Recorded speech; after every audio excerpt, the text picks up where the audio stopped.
শীত তো প্রায় শেষের দিকে, আর শীতের মৌসুম ছাড়া পিঠা খাওয়ার মজাই কিন্তু পাওয়া যায় না। তাই কিন্তু শীতের মৌসুম শেষ হওয়ার আগেই আমার রেসিপিতে একবার হলেও একটা দুধ চিতই পিঠা তৈরি করে দেখতে পারেন। আমার এই রেসিপিতে পিঠা তৈরি করলে একটা পিঠাও নষ্ট হবে না, আর প্রত্যেকটা পিঠা পারফেক্ট হবে। আর এই পিঠা তৈরি করতে কোনো চাউলের গুঁড়া লাগে না। এই চাউলের গুঁড়া বা কোনো রকম আতপ চাল ছাড়া এই পিঠাটা আমি তৈরি করি। এটা আমার সম্পূর্ণ নিজস্ব রেসিপি। তাই যারা বারবার পিঠা তৈরিতে ব্যর্থ হয়েছেন তাদের জন্য রিকোয়েস্ট থাকবে, এই ভিডিওটা সম্পূর্ণ আপনাদের জন্য। ভিডিওটার মাঝখানে থাকছে বিভিন্ন রকম টিপস এবং ট্রিক্স, যেটা ফলো করলে আপনারা খুবই মজাদার দুধ চিতই পিঠা তৈরি করতে পারেন। বাই দ্য ওয়ে, আমি ইলোরা থাকছি ইলোরা সহজ রেসিপি থেকে। চলেন তাহলে দুধ চিতই পিঠার রেসিপিতে চলে যাই। আমি তো ভিডিওর ফার্স্টে বলেই দিয়েছি যে আজকে আমি পিঠা তৈরি করব কোনো রকম আটা ছাড়া, আর এখানে কোনো রকম আতপ চাল ছাড়া পিঠাটা তৈরি করব। এখন তাহলে কী দিয়ে পিঠা তৈরি করব? এটা হচ্ছে আমরা ভাতের যে চালটা খাই না, সাধারণত আমরা ভাত যে চালে খাই, সেটা যে কোনো চাল হতে পারে, বাসমতি বা মিনিকেট, যে কোনো ধরনের চাল হতে পারে। সেই চালটা আমি ভালো করে ধুয়ে 7-8 ঘন্টা ভিজিয়ে রেখেছিলাম।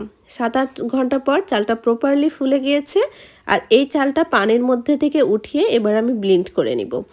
এটা আমি বাসমতি চাউল নিয়েছিলাম। বাসমতি চাউলের পিঠাটা একটু সুন্দর একটা ফ্লেভার হয়। আপনারা যে কোনো ধরনের ভাতের চাল নিতে পারেন। এবার চালের মধ্যে এখানে আমি পরিমাণ মতো একটু নারিকেল কুড়ানো দিচ্ছি, আর অল্প সামান্য পানি দিয়ে এটাকে সুন্দর মতো পেস্ট করে নিয়েছি। এখানে চালটা ব্লেন্ড করার সময় পানি কিন্তু খুব বেশি পরিমাণে ফার্স্ট টাইম দেওয়া যাবে না। এখানে আমি 4 থেকে 5 টেবিল চামচ পরিমাণ পানিটা দিয়ে একটা স্মুথ একটা ব্যাটার তৈরি করে নিয়েছি। একটু হালকা হালকা সুজি ভাব আছে, তার সেটার জন্য সমস্যা হবে না। তবে যখন ব্লেন্ড করবেন তখন ওর মধ্যে নারকেল কুড়ানোটা দিয়ে ব্লেন্ড করবেন, তাহলে পিঠাটা ছিদ্রযুক্ত হবে আর বেশ ফুলকো ফুলকো হবে। ভালো করে আমি 5 থেকে 6 মিনিট ধরে ব্লেন্ডারে ব্লেন্ড করে নিয়েছি। আপনারা চাইলে শিলপাটাতেও বেটে নিতে পারেন। এবার পরিমাণ মতো লবণ আর পরিমাণ মতো পানি দিয়ে একটা পাতলা টাইপের একটা ব্যাটার তৈরি করে নিয়েছি। এখানে পানির পরিমাণটা আপনারা যতটুকু পরিমাণ চাউল নেবেন তার সমপরিমাণ পানি নেবেন। 1/2 কেজি চাউল নিয়েছিলাম, এখানে 1/2 কেজি পরিমাণ আমি এখানে পানি নিয়েছি। আর পানিটা তার থেকে 5 থেকে 4 টেবিল চামচ একটু বেশি লাগতে পারে, সেটা আপনারা ব্যাটার দেখে বুঝে নেবেন। ব্যাটারের ঘনত্ব কিন্তু খুব বেশি ঘন হবে না, আবার খুব বেশি পাতলা হবে না।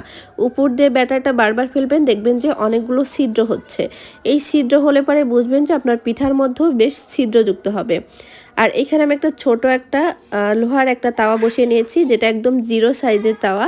আর এই 0 সাইজের তাওয়াতে আমার পিঠা বানালে গ্যাসের চুলাইতে মনে হয় যে একদম পারফেক্ট হয়, কারণ গ্যাসের চুলার তাপটা একটু কম হয়। মাটির চুলার তাপটা 4 সাইডে ছড়ানো থাকে, সেক্ষেত্রে গ্যাসের চুলাতে একটা